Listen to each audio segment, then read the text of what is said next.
6 óra 17 perc, és 2 óra múlva jönnek a versenyzők.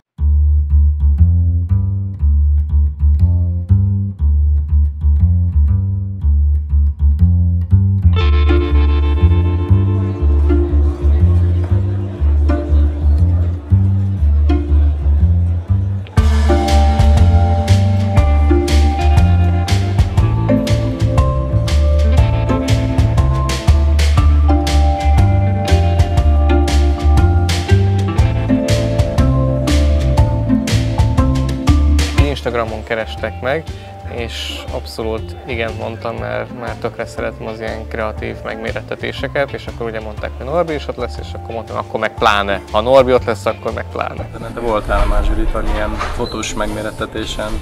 Igen. Az Olympusnak a fotópályázatán, és az se volt könnyű feladat, de ez most még nehezebb. Kértem kölcsön egy Olympus fényképezőgépet.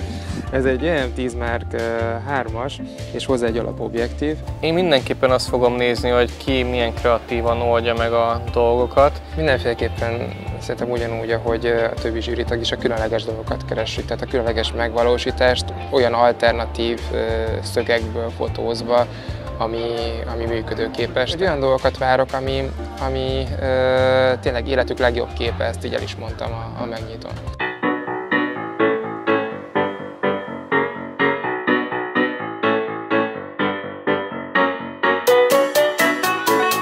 Pont azért van művészetben, hogy mindig csak a művész érti.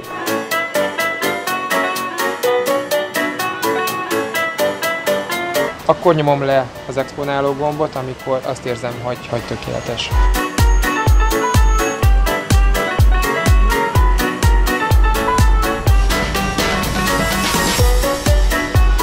Ordi, cél.